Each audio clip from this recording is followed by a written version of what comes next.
ولم تكن مبتغاء عن فضله وفضله إلى نهاية تمام عمله. فلما اشتد بها الخلق بيد رب الخلق ووعد الحبيب صلى الله عليه وسلم ساجدا شاكرا آمدا كأن البدر في تمامه مع القيام صلى الله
اللهم صل على محمد.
Jadi kalau sawo diperjalankan. Jadi Rasulullah bukan jalan sendiri, tetapi Rasulullah diperjalankan oleh Allah Subhanahu wa Ta'ala. Sejauh apapun, ya, cepat atau lambat, kalau Allah berkehendak, idza arada syai'an ayyaqula lahu kun. Itu dalam kitab Riyadhus Shalihin panjang diceritakan Rasulullah berangkat Mi'raj didampingi oleh malaikat Jibril, bukan sendiri, dengan malaikat Jibril, penghulunya para malaikat. Kalau Nabi itu penghulunya para Nabi dan Rasul, Sayyidul Rasul Sallallahu Alaihi Wasallam. Cuma saya masih ingat kendaraan yang dipakai Nabi itu kan buruk namanya, betul? Saya masih ingat waktu kecil dulu, saya masih menjumpai itu kadang-kadang masyarakat nempel, ya, gambar kuda, tapi lehernya leher manusia dan wajahnya wanita cantik berambut pirang. Pernah lihat? Kalau yang pernah lihat berarti umurnya udah banyak, sama dengan saya. Bukan udah tua, bukan, tapi udah banyak. Apakah itu benar kendaraan yang dipakai oleh Nabi? Apakah itu buruk? Demi Allah, tidak. Tidak mungkin kekasih Allah, Nabi yang dimuliakan oleh Allah naik kendaraan cewek cantik. Na'udzubillah min. Itu kerjaan orang Yahudi yang ingin meracuni pikiran kita umat Islam. Buruk itu kan barqun. Artinya apa? Al-barqi, kendaraan yang kecepatannya karena jarak tempuhnya yang begitu jauh, maka dibutuhkan kendaraan yang secepat kilat. Bagaimana bentuknya? Wallahu a'lam. Jangan dipikir. Dan rambutnya semakin banyak putih kayak saya. Pokoknya yakin saja, percaya saja bahwasanya perjalanan Isra dan Mi'raj itu benar-benar terjadi pada Nabi kita Muhammad. Ya Allah, panjang lebar diceritakan dalam kitab Riyadhus Shalihin. Sampai langit pertama, malaikat Jibril ketuk pintu. Assalamualaikum. Dijawab oleh penjaga pintu langit pertama, waalaikumsalam. Apakah langsung dibukakan pintu? Tidak. Masih ditanya, man anta? Siapa engkau? Ana Jibril, saya Jibril.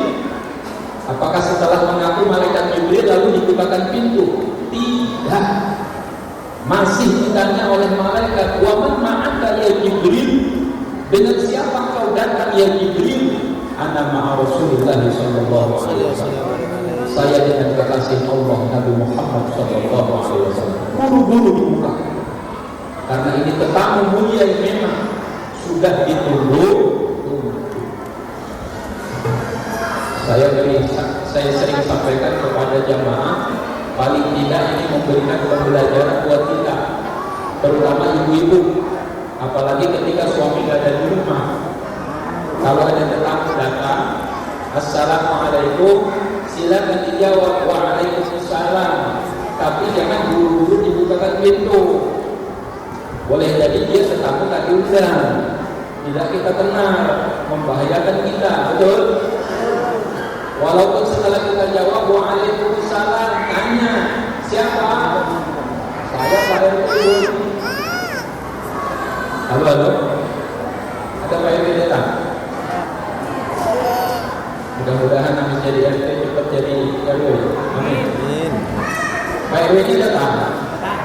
Terus RW-nya mau kemana? Buru-buru jadi lurah. Amin. Terus Pak Lurah mau kemana? Buru-buru diangkat jadi camat, amin. Tapi kok mesam-mesam gitu, kayak nggak yakin doanya. Harus yakin.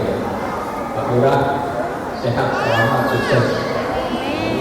Kemarin malam saya dengan Pak Camat batu ampar, lengkap, lurahnya datang, RW-nya juga datang. Alhamdulillah. Walaupun nanti Pak RT, Pak RW, lihat dulu dari balik tabir.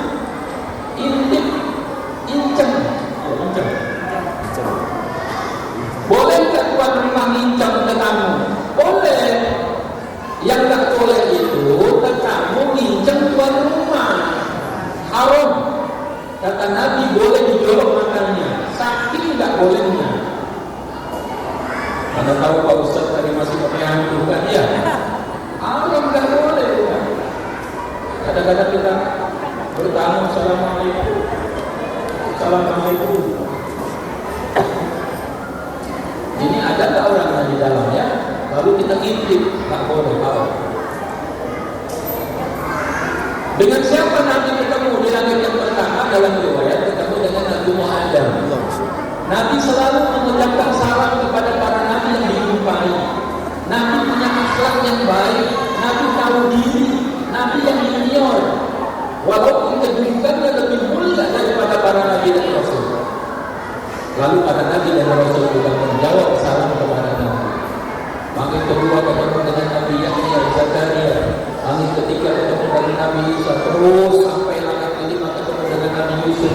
Langit keenam ketemu dengan Nabi Musa. Sampai terakhir langit ketujuh ketemu dengan Nabi Ibrahim alaihissalam.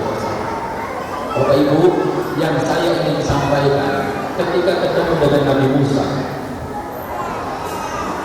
Nabi Musa menangis.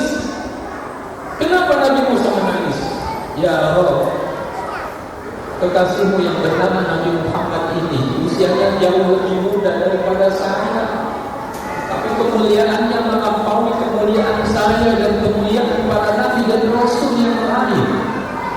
Ya Rabb, usianya beliau tidak terlalu panjang, tapi umatnya jauh lebih banyak ketimbang umat saya. Yang kedua, sedihnya Nabi Musa. Dia menyesali seandainya umatnya banyak yang beriman kepada Allah, banyak beriman kepada Nabi Musa, tentu akan menjadikan kedudukan umatnya, derajatnya akan diangkat oleh Allah Subhanahu wa Ta'ala. Bukan hanya umatnya yang diangkat derajatnya oleh Allah, Nabi Musa juga akan diangkat derajatnya oleh Allah Subhanahu wa Ta'ala. Sedih Nabi Musa. Apakah Nabi Musa hasud demi iri hati kepada Nabi Muhammad? Demi Allah tidak. Dalam kitab At-Tathim syarah Sahih Muslim dijelaskan di sana, innallaha ja'ala rahmah fi qulubil anbiya aksar mimma fi qulubi ghairihi. Kenapa Nabi itu hatinya dipenuhi dengan rahmat kasih sayang? Dia memikirkan umatnya. Kenapa umatnya banyak yang durhaka kepada Allah? Nyaris tidak memikirkan dirinya sendiri. Ini yang menyebabkan Nabi Musa menangis. Bukaan wa hazanan dalam kitab Umdatul Qari Syekh Badruddin Ahmad Al-Aini menangis sedih Nabi Musa. Lalu apa yang terjadi? Kita tahu awalnya sholat itu 50, betul? 50 waktu, betul? Saran Nabi Musa, karena Nabi Musa sudah lebih dulu berdakwah, jadi Nabi Musa lebih tahu. Ya Rasulullah, nggak kuat umatmu, minta keringanan kepada Allah. Singkat cerita dari 50 sampai tinggal 5 waktu, betul apa benar? Itu pun sesungguhnya Nabi Musa masih menyarankan kepada Rasulullah Muhammad untuk minta diringankan lagi, tapi Nabi Muhammad merasa malu kepada Allah Subhanahu wa Ta'ala. Walhasil sekarang sholat tinggal 5 waktu. Jasanya siapa? Jasanya Nabi Musa alaihi salam. Padahal Nabi Musa sudah wafat, sudah meninggal dunia, tapi karena kudrah iradah Allah, Nabi Muhammad masih dipertemukan kepada Nabi Musa alaihi salam. Apa artinya? Yang ingin saya sampaikan, jangan pernah melupakan jasa orang-orang yang sudah meninggal dunia sekalipun. Jasa orang tua kita, jasa guru-guru kita, para alim ulama kita, jasa para pendahulu, para pendiri bangsa ini. Jangan lupakan mereka. Ya Allah, kita menjadi seperti ini karena jasa orang tua kita, terutama para bunda, para ibu. Hamil 9 bulan kemana aja kita dibawa, betul? Betul. Ada yang hamil di betul. Menyusui, membesarkan, Ayah kita bertukus-tukus, kepala jadi kaki, kaki jadi kepala, berpayah-payah mencari rezeki, menafkahi kita, memberikan sandang, pangan, pendidikan. Seperti ini kita ini karena jasa orang tua kita. Jangan lupakan jasa orang tua. Jangan lupakan jasa alim ulama, guru-guru kita. Kita bisa beribadah karena dengan ilmu. Siapa yang mengajarkan? Guru-guru kita. Walaupun sudah meninggal dunia, beda antara meninggal dunia dengan matinya makhluk Allah yang lain seperti binatang. Makanya beda, cara menguburkan juga beda. Kalau kucing barangkali mati ada yang kasihan dikubur, habis dipendam, diinjak-injak, sudah ditinggal, betul? Kalau manusia cuma diinjak-injak, dipendam, ditinggal pulang, apa bedanya dengan kucing? Halo? Halo? Makanya dalam paham Ahlus Sunnah wal Jamaah talqinkan. Makanya dalam paham Ahlus Sunnah wal Jamaah azankan, iqamatkan. Cuma sekarang banyak yang protes. Ustaz, mana dalilnya orang mati kok diazankan, diiqamatkan? Halo, halo. Pernah jumpa? Pernah jumpa? Jangan pernah ragu, azankan, iqamatkan. Ustaz, azankan waktu masuk waktu sholat, panggil mengerjakan sholat. Siapa bilang? Siapa bilang? Orang meninggal dunia kenapa diadzankan, diiqamatkan? Karena dibiasakan orang yang baru dilahirkan, kata Nabi, sunnah diadzan, diiqamatkan. Begitu juga orang yang meninggalkan dunia ini, meninggal dunia, wafat. Halo, halo. Ada kebakaran sunnah, ada, betul atau benar? Siapa bilang ada iqamah hanya untuk panggil waktu sholat? Ada kebanjiran, banjir bandang, ada sunnah. Ada puting beliung, sunnah ada. Orang berangkat haji sekalipun sunnah diadzankan. Halo, halo. Lanjut. Jangan lupakan jasa orang-orang tua kita yang sudah meninggal dunia sekalipun. Rasulullah Shallallahu Alaihi Wasallam sampai langit yang ketujuh. Bapak Ibu sudah punya gambaran belum betapa luasnya alam semesta ini? Betapa luasnya alam semesta ini. Bapak Ibu, supaya kita lebih yakin kenapa Allah menggunakan kalimat Subhanahu Maha Suci Allah. Alam semesta ini begitu luasnya, Bapak Ibu sekalian. Bumi kita ini dihuni lebih kurang 6 miliar orang, betul? 6 miliar orang di bumi kita ini. Kalau jumlahnya 6 miliar, bumi kita ini kecil atau besar? Besar. Katanya ada 5 benua, ya? 5 benua. Benua Asia, benua Australia, benua Amerika, betul? Lalu apa lagi? Silakan angkat tangan yang betul, boleh ulang duluan. Afrika, Asia sudah, Eropa, betul? Bumi yang ada 5 benua secara akal sehat besar atau kecil? Besar kan? Sudah? Bapak Ibu, ternyata di luar bumi kita ada galaksi atau planet yang Allah ciptakan 4 kali besarnya bumi kita. Belum apa. Di luar sana ternyata ada planet, ada galaksi yang Allah ciptakan besarnya 8 kali bumi kita, 16 kali bumi kita. Belum apa. Ternyata di luar sana ada planet atau galaksi yang Allah ciptakan 6.000 kali besarnya bumi kita.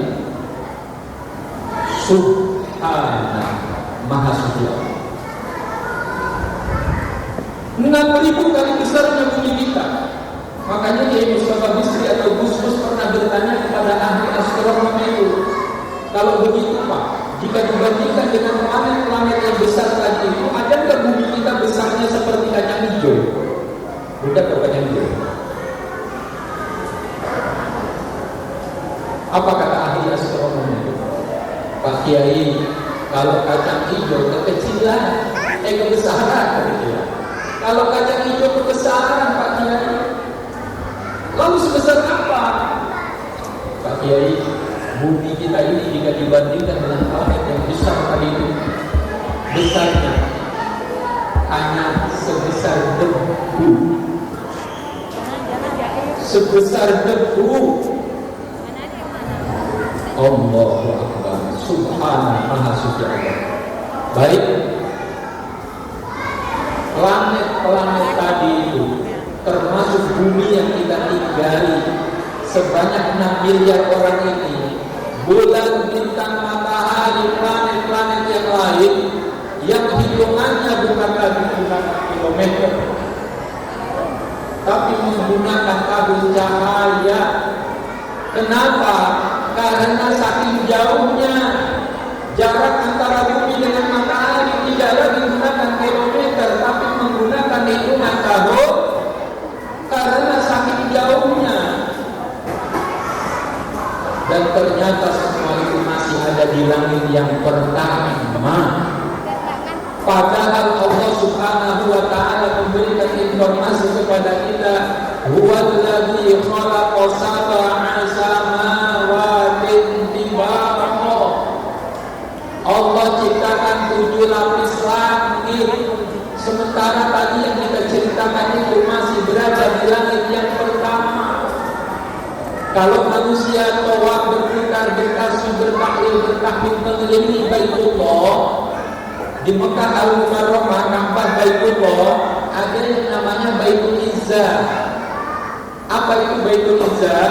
Baitul Izzah itu tempat Al-Quran disimpan oleh Allah.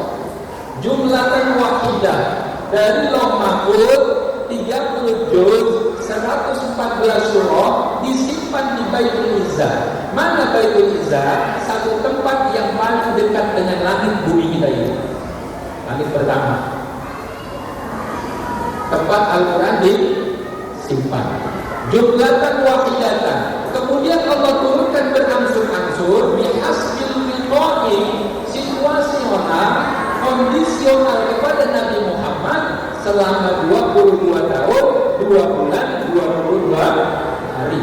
Anggaplah 23 tahun. Itu namanya Baitul Izzah. Tadi ada Baitullah, tempat manusia tawaf. Ada namanya Baitul Ma'mur. Apa itu Baitul Ma'mur?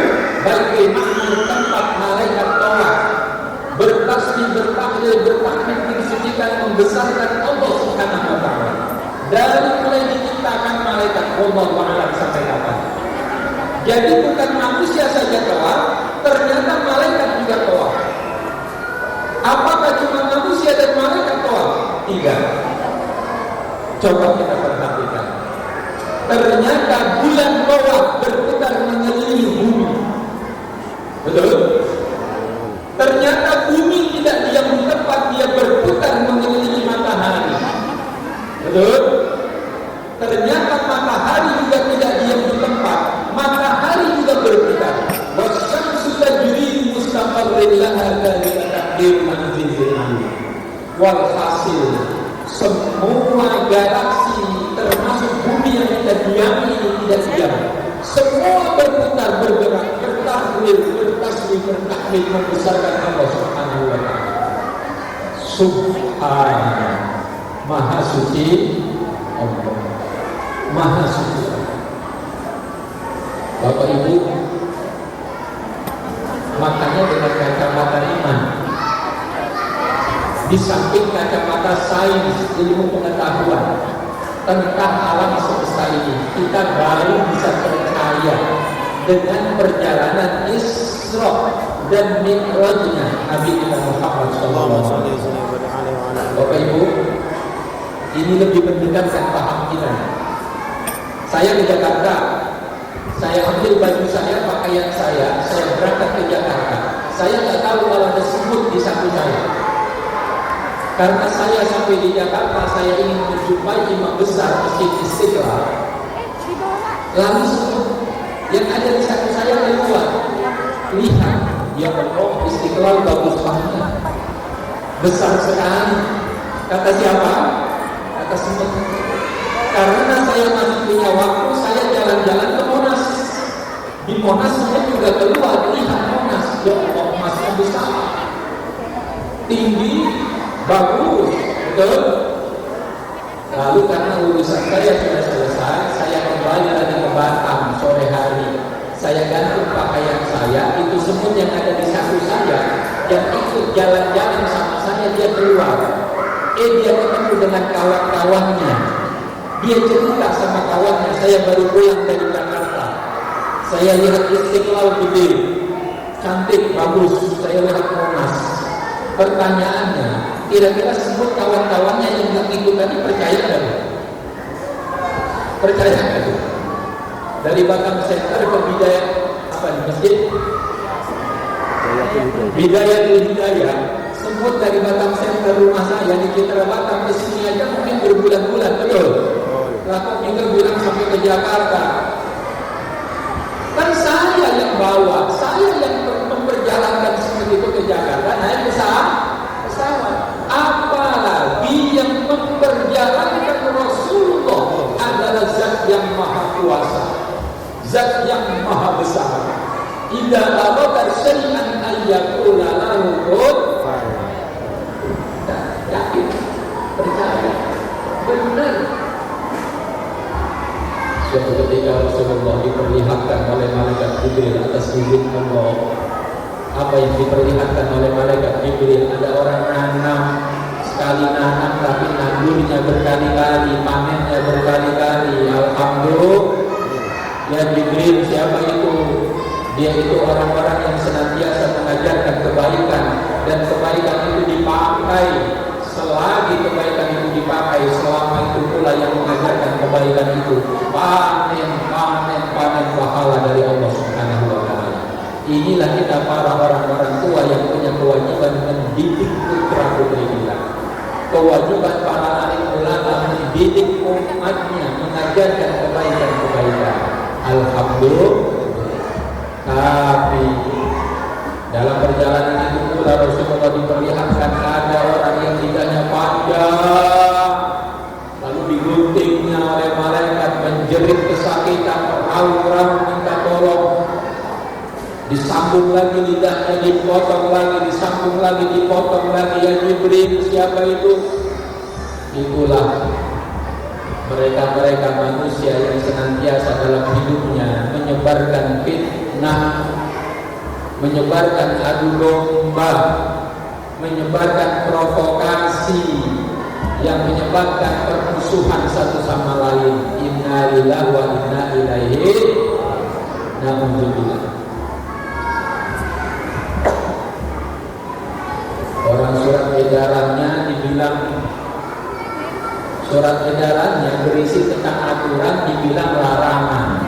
Katanya Menteri Agama melarang. Inna lillahi wa inna ilaihi. Awas, hati-hati, jangan suka menyebarkan fitnah yang membuat gaduh umat. Sebagai muslim, kalau ada saudara yang berbuat salah, tutup kesalahan itu, bukan malah dibuka, diekspos. Setuju? Kalau ada kegaduhan di tengah umat, padamkan kegaduhan itu, jangan malah dibesar-besarkan. Kalau anak sekarang bilang jadi kompor, betul? Na'udzubillah min dzalik. Kalau kita nggak tahu, dapat WA yang kira-kira kita nggak paham, sudah cukup sampai di kita aja dihapus. Jangan disebarkan, apalagi dalam grup. Satu grup ada 250 orang. Kalau berita itu berita dusta, berarti kita berdusta kepada 250 orang. Berat pertanggungjawabannya di hadapan Allah Subhanahu wa Ta'ala. Halo. Jangan sebarkan berita-berita dusta, berita hoax yang menanamkan kebencian kita kepada siapapun. Nabi Adam dikeluarkan dari surga gara-gara Nabi Adam termakan berita hoax. Ustaz, apa berita hoax sudah ada sejak dulu? Ada.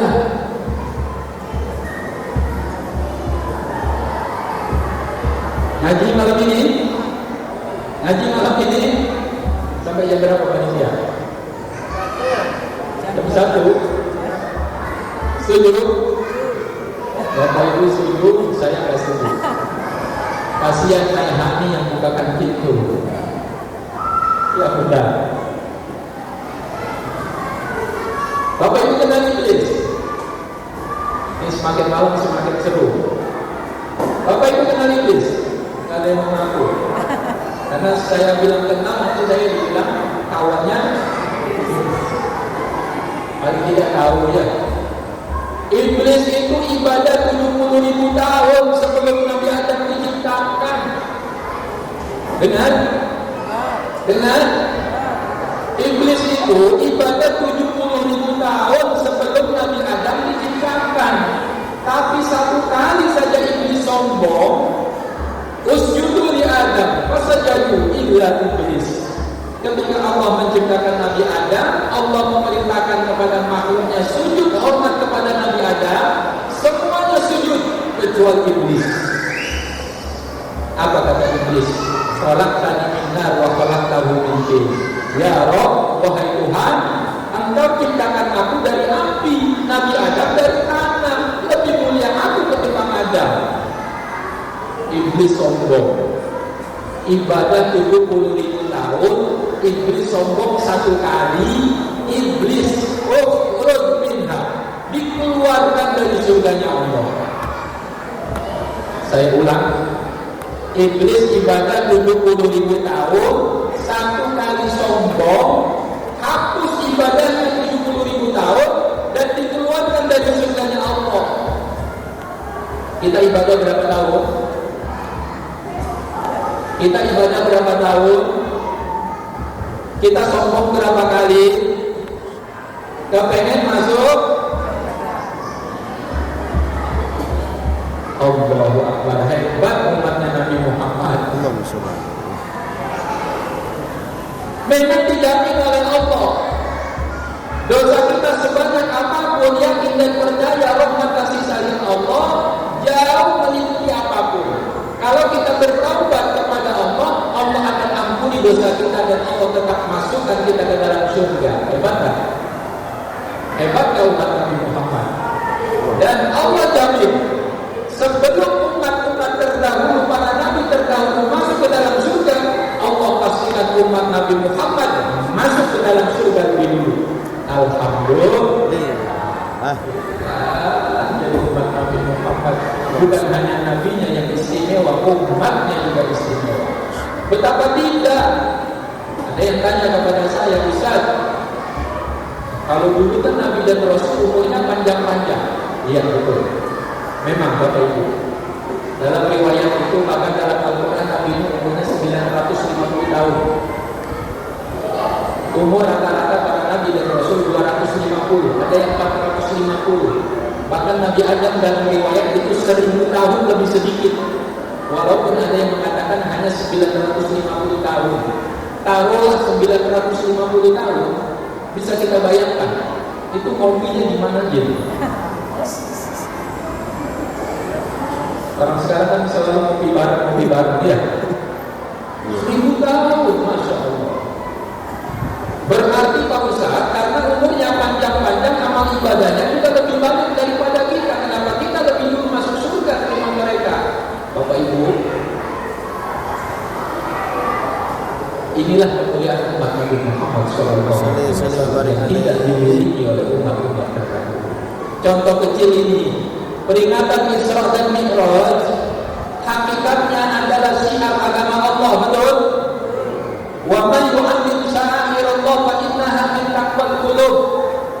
Kalau kita katakan Isra Mi'raj, Maulid Nabi, nuzulul Quran, bagian syiar agama Allah, barang siapa yang mensyiarkan agama Allah, berarti ketakwaan masih bersemayam di hati dia.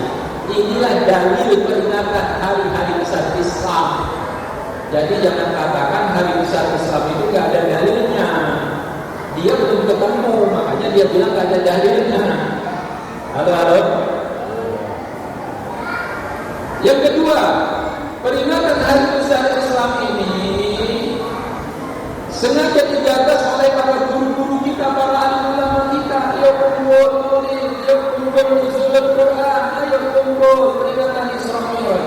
Sambut Ramadan, ayo kumpul. Marhaban ya syahrul Ramadan. Betul? Ini adalah majelis ilmu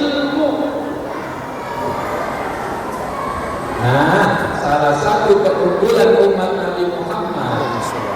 Orang hadir di majelis ilmu, anna ulur majelis zikri ay majelis ilmi. Barang siapa yang hadir datang di majelis ilmu seperti ini, afdalu min sholati alfi rakaatin, lebih baik ketimbang sholat sunnah sebanyak 1000 rakaat. Allahu Akbar. Subhanallah. Duduknya cuma sekali, duduknya cuma 1 jam, mungkin lebih sedikit. Tapi karena kita bagian daripada umat Nabi Muhammad, ini lebih utama daripada sholat sunnah sebanyak 1000 rakaat. Bapak kalau sholat duha berapa rakaat? Bunda, kedengaran ini ke belakang? Udah habis kuenya? Enak kuenya? Satu ini. Sholat tahajudnya berapa rakaat? Bunda berapa rakaat? Ustaz, duha 2 rakaat aja untuk tunai. Ayo ngatur. Apalagi tahajud yang lebih berat bangunnya 2 rakaat untuk hebat dari umat Nabi Muhammad. Duduk di majelis ilmu lebih baik ketimbang sholat sunnah sebanyak 1000 rakaat. Alhamdulillah. Lalu yang kedua, hadir di majelis ilmu seperti ini afdal min iyadati al-marid, lebih utama, lebih baik ketimbang menjenguk 1000 orang sakit. Allahu Akbar. Seumur kita sekarang ini ada yang 20, 30, 40, 50. Udah ada belum kira-kira menjenguk orang sakit sampai 1000 orang? Jalan kepala kita semua. Biasanya yang paling rajin jenguk orang sakit ini bapak-bapak atau ibu-ibu? Ibu ya. Bawa jeruk 2 kilo, apel 2 kilo, anggur 2 kilo, pisang 5 sisir. Nah ini penjualan itu menjenguk orang sakit. Cuman saya ingatkan kalau jenguk orang sakit jangan terlampau jujur. Pegang keningnya demam, tetangga saya demam macam itu kemarin sehari. Nah itu yang kita jenguk itu semakin kejam. Yang ketiga nggak boleh jujur. Jangan jujur ada tempatnya. Walaupun kadang demam sedikit masuk rumah sakit kemarin musim COVID, 2 jam 3 jam rumah sakit mati betul. Memang, tapi ketika jenguk orang sakit dihibur demam. Nggak apa-apa. Saya kemarin demam macam ini sehari sembuh. Semangat. Nanti udah sembuh kita mau pilih. Yang sakit terhibur, semangat lagi, cepat sembuh. Amin Allahumma amin. Nah, di majelis ilmu seperti ini lebih utama, lebih baik daripada menjenguk 1000 orang sakit. Cukup? Belum. Kata Nabi, hadir di majelis ilmu afdalu min huduri alfi janazatin. Sebentar saja duduk di majelis ilmu seperti ini, umat Nabi Muhammad SAW akan mendapat ganjaran dari Allah lebih utama ketimbang mensolatkan jenazah 1000 orang. Padahal kata Nabi, sholat jenazah 1 orang, apalagi sampai ngantar ke pekuburan, pahalanya lebih besar daripada Jabal Uhud, gunung Uhud yang ada di Nabawi itu di Madinah. Subhanallah, Maha Suci Allah. Jadi Allah hitung kita pahala umat Nabi Muhammad SAW dihitung secara metik, enggak manual. Umat terdahulu baca kitab Taurat, Zabur, Injil 1 huruf 1 kebajikannya. Tapi umat Nabi Muhammad baca Al-Quran 1 huruf 10 kebajikannya. Umat terdahulu hadir melakukan kebaikan 1 kali kebaikan 1 pahalanya. Tapi umat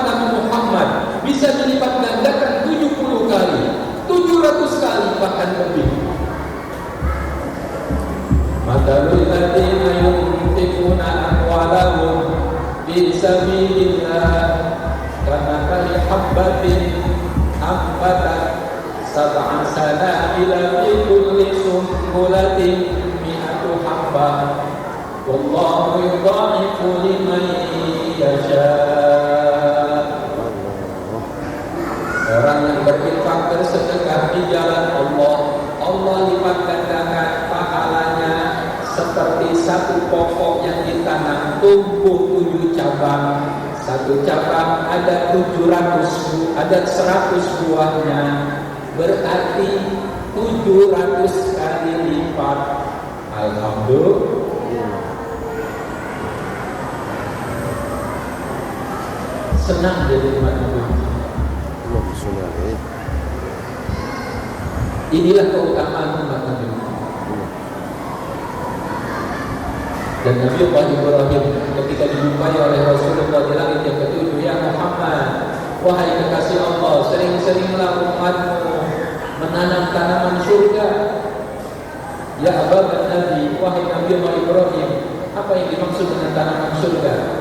Sering-seringlah membaca tasbih, membaca tahmid, subhanallah, walhamdulillah, wala ilaha illallah, wallahu akbar. Subhanallah, walhamdulillah, wala ilaha illallah, wallahu akbar.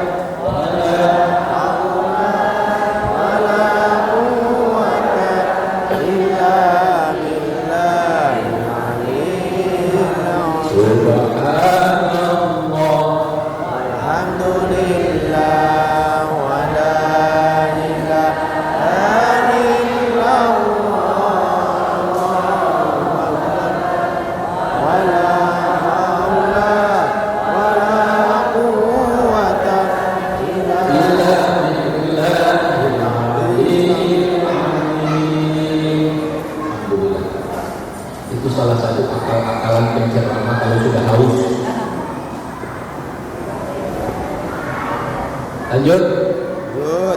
Nah sekarang setiap tahun kita peringati Isra Mi'raj. Apa sih antara hikmah yang kita akan ambil? Yuk kita periksa sholat kita. Apakah sholat sunnah lebih-lebih sholat wajib? Seberapa berkualitasnya sholat kita? Kalau dulu Nabi dan para sahabat kalau sholat nyaris sulit mengakhiri sholatnya. Boleh saya ulang? Dulu Nabi dan para sahabat kalau sholat nyaris sulit mengakhiri sholatnya. Kenapa? Karena saking nikmatnya sholat. Kita kalau sholat ingin buru-buru mengakhirkan sholat. Ngaku bubar. Keluar dari masjid, sikut kanan, sikut kiri, ngomongin sana, ngomongin sini. Ayo ngaku. Boleh jadi karena sholat kita belum sesuai dengan yang diinginkan oleh syariat. Baru sekedar menggugurkan kewajiban. Memang betul kewajiban kita, tapi saya mengajak diri saya dan kita semua, yuk ketika kita sholat kita lakukan dengan sebaik. Kita kadang-kadang mau sholat jadi security dulu. Apa maksudnya? Masuk masjid yang diperhatikan pakaian orang lain. Dia sudah syar'i apa belum? Halo? Ada enggak? Diperhatikan. Jangan perhatikan orang lain, perhatikan diri kita sendiri dulu. Sudah benar belum ibadah kita? Setuju? Karena memperhatikan orang lain, kadang-kadang takbirnya orang juga diperhatikan. Bagaimana dia takbirnya? Sunnah Rasulullah. Mengikuti mengikuti Nabi atau tidak? Seolah-olah dia paling tahu sholatnya Nabi seperti apa. Jangan terjebak pada persoalan-persoalan yang simbolis seperti ini. Halo? Karena takbir kita kadang beda-beda satu sama lain. Saya nggak tahu di masjid ini. Kalau di Masjid Agung itu ada yang takbirnya macam-macam. ada yang Allah. Sini ada tak? Ada yang takbir Allah, nak ditaruh di mana? Di kanan atau kiri? Ada? Ada yang macam-macam panas. Allah. Kata anak saya yang keempat, ada yang seperti dorong mobil mogok.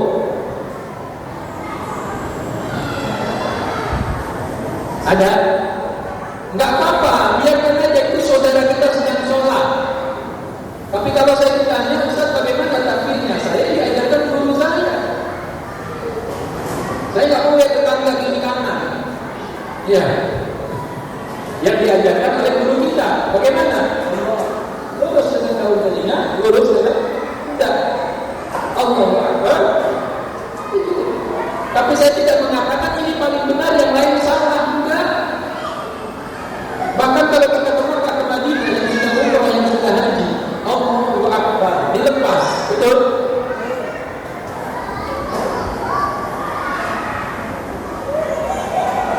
Betul?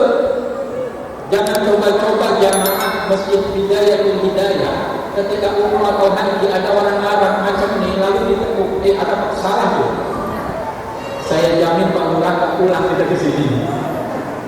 Berani nyalah-nyalahin orang Arab di kampungnya sendiri. Biarkan saja. Itu kan yang diajarkan gurunya pada dia. Biarkan dia tanggung jawab, gurunya tanggung jawab. Betul? Yang penting kita saudara. Berbeda persoalan ini biasa. Sampai kiamat tidak akan selesai. Kita tutup bukunya.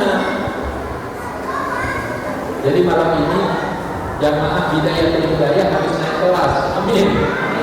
Jangan lagi persoalan macam ini. Di dalam Bulughul Maram yang tak boleh itu, hadis Bulughul Maram yang tak boleh kata Nabi al-ikhtikar. Apa al-ikhtikar?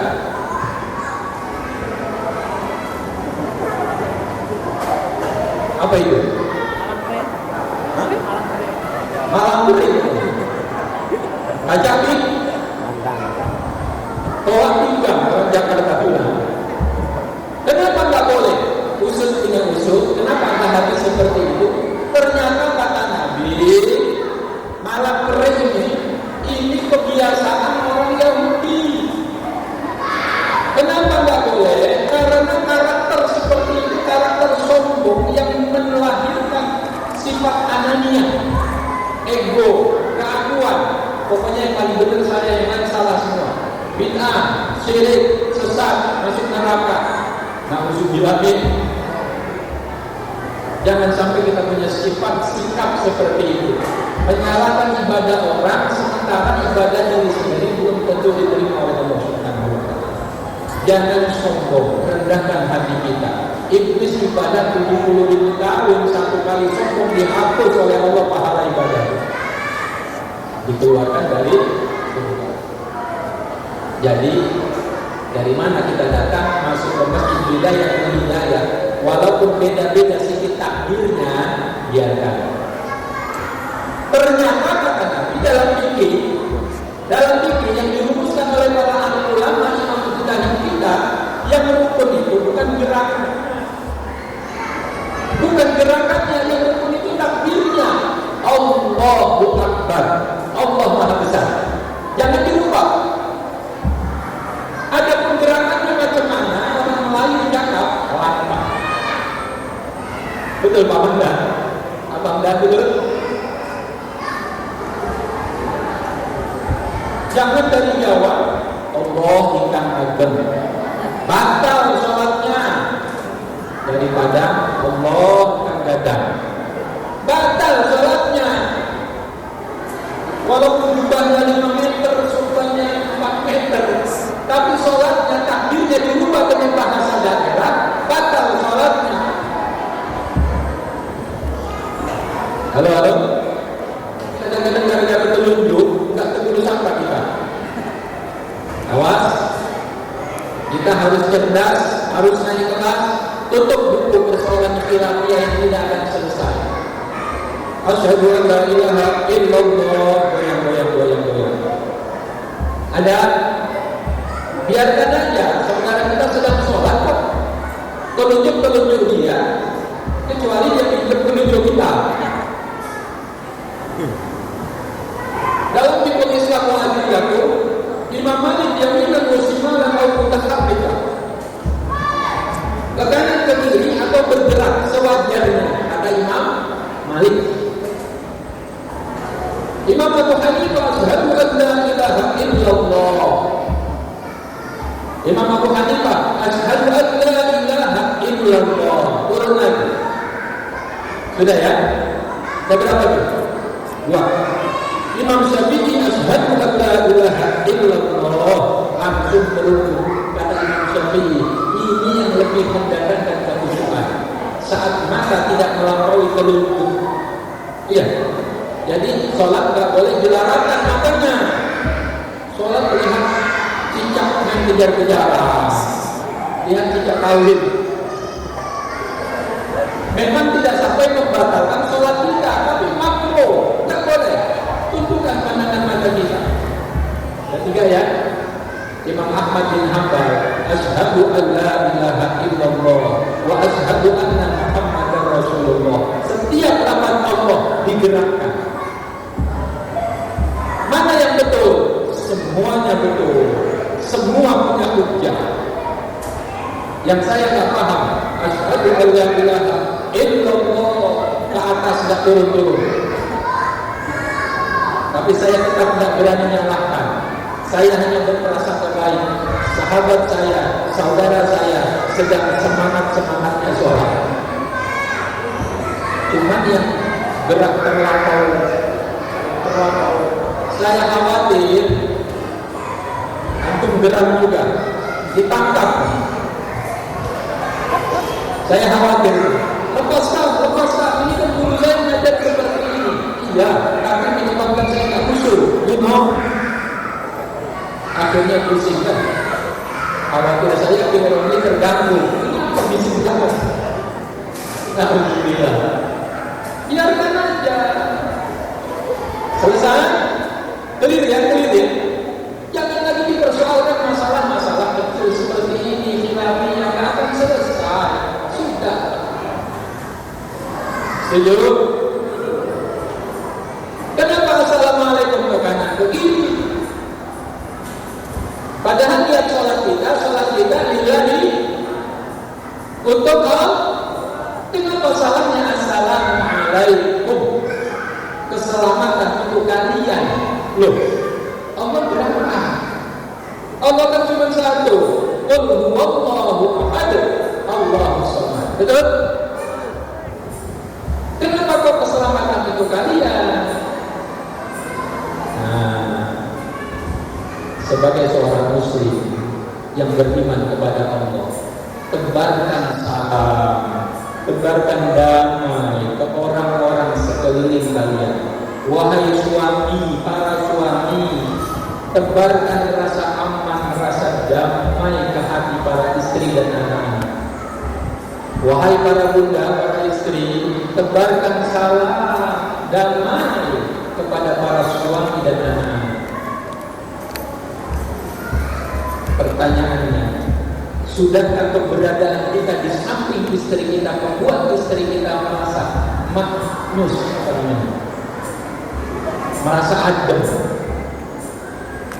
Sebaliknya, sudahkah kehadiran seorang istri di samping suami membuat suami merasa damai, indah?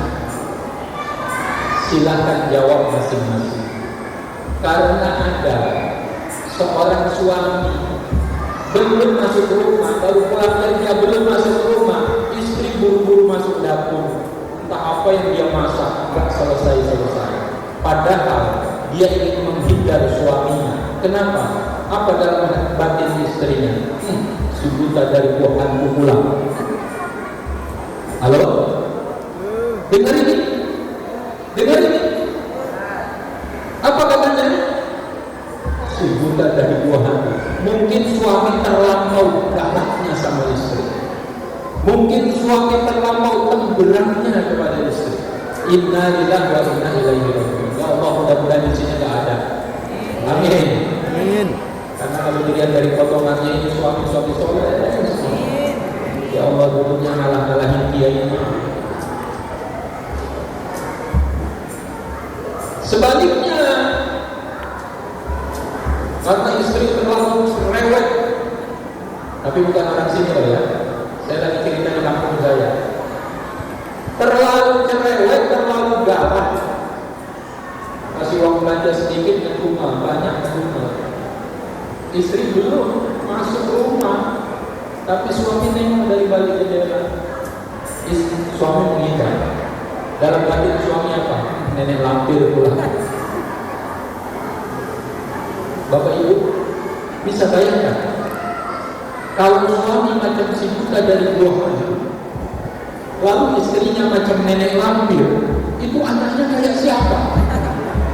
Gandong. Na'udzubillah min dzalik. Ini bukan potret keluarga Islami, jauh panggang daripada api. Betul? Ayo dengan peringatan Isra dan Mi'raj, dengan kita memperbaiki nilai sholat kita, lalu nilai sholat itu, ayo perlahan tapi pasti kita berusaha keras menerjemahkan, mengaplikasikan dalam kehidupan kita sehari-hari saja. Setuju? Siap? Tebarkan damai, cinta, kasih, rahmatan kepada siapapun, terutama kepada keluarga kita. Karena kadang-kadang ada suami yang tidak pandai senyum kepada istrinya, sementara kepada orang lain senyumnya manisnya luar biasa. Halo. Ada istri yang kepada suami nggak bisa tersenyum, tapi kepada orang lain, masya Allah, lenjek apalagi. Senyumnya luar biasa. Awas hati-hati, terbalik. Pintar senyum dulu kepada pasangan hidup masing-masing, kepada anak kita, keluarga kita, baru kepada orang lain. Insya Allah. Berhubung dah hampir jam 11, cukup sampai ke sini. Mudah-mudahan dengan memperingati Isra dan Mi'raj Nabi kita Muhammad sallallahu alaihi wasallam, dengan kemuliaan Nabi kita Muhammad sallallahu alaihi wasallam, kita akan mendapatkan syafaat beliau nanti di hari kiamat. Allah panjangkan umur kita dalam doa. Allah ampuni segala dosa kita, dosa orang-orang tua kita, dosa guru-guru kita, dosa para pendahulu kita. Mudah-mudahan Allah tetapkan iman Islam kita, pasangan hidup kita menjadi pasangan hidup yang soleh atau soleh. Anak turunan kita menjadi anak turunan yang soleh dan soleh. Allah berikan kepada kita ilmu yang manfaat, barakah fid din wa dunya. Allah luaskan hati dan pikiran kita. Allah luaskan pintu rezeki kita. Allah berikan kepada kita rezeki yang banyak, yang berlimpah untuk bekal ibadah kita kepada Allah Subhanahu wa taala. Mudah-mudahan orang-orang tua kita, para guru kita, para pendahulu kita yang lebih dulu meninggalkan kita, Allah jadikan kuburnya Raudhatan min Riyadil Jannah. Kita yang masih hidup, sanak keluarga kita, pasangan hidup kita, orang-orang tua kita, para guru kita, para pemimpin kita, mudah-mudahan Allah berikan husnul khatimah. Allah berikan husnul khatimah. Allah berikan husnul khatimah. Di mana lisan kita akan diberikan kemudahan, hati kita digerakkan oleh Allah untuk mengucapkan ketika ajal menjemput kita, lisan kita mudah mengucapkan kalimat tauhid, la ilaha illallah, la ilaha illallah, la ilaha illallah, Muhammadur Rasulullah. Al-Fatihah. Jangan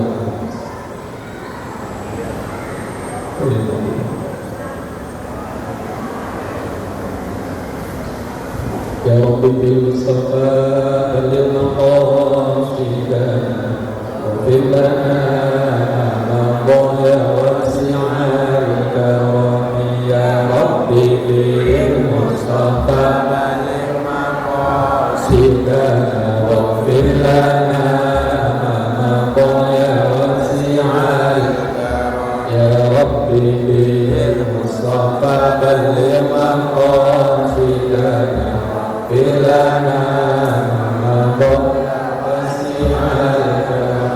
Terima kasih atas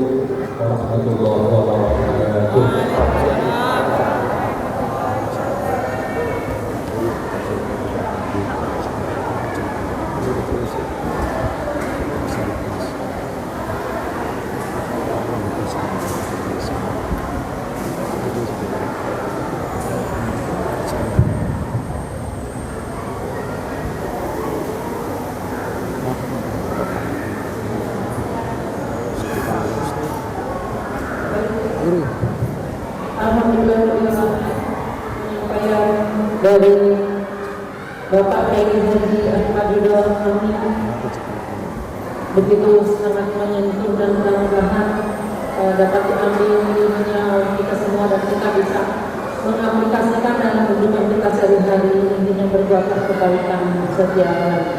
Baik, terima kasih atas segala yang telah hadir, Bapak Ibu yang dirahmati Allah Subhanahu wa taala. Rangkaian acara dari awal dan sampai akhir. Mohon maaf dari kami apabila banyak kesalahan. Karena kesempurnaan hanya Allah semata.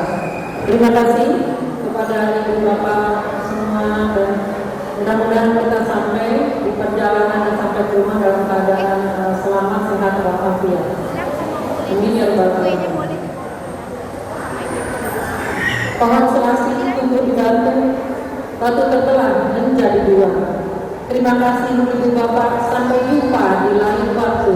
Wallahu muwaffiq ila aqwamit thoriq. Wassalamualaikum warahmatullahi wabarakatuh.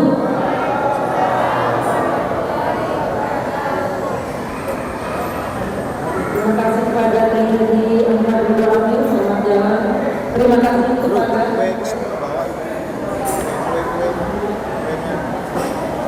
kasih kepada Bapak Lurah, kepada Ibu Lurah. Terima kasih kepada Bapak Ibu semua yang hadir di sini. Fotonya ibu bapak di bawah, jangan ditinggalkan.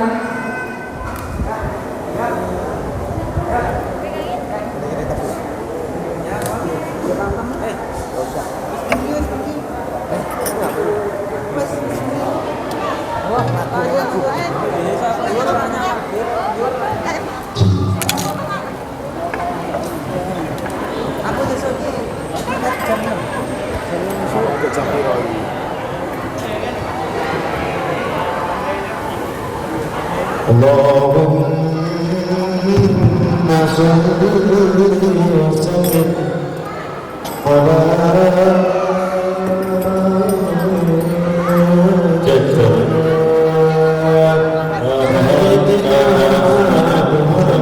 bisa membantu membereskan semuanya, baik di dalam masjid maupun di luar masjid.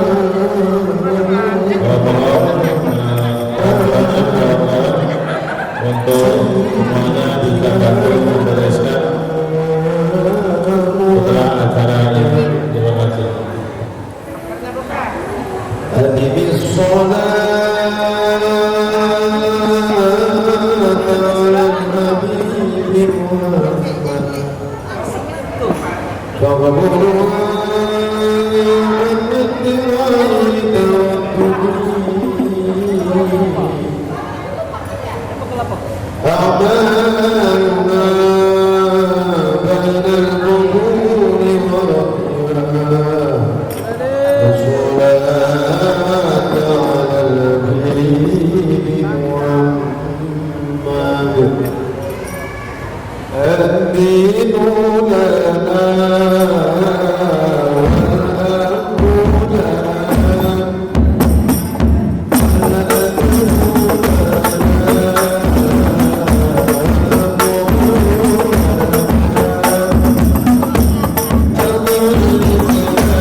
mana Luis?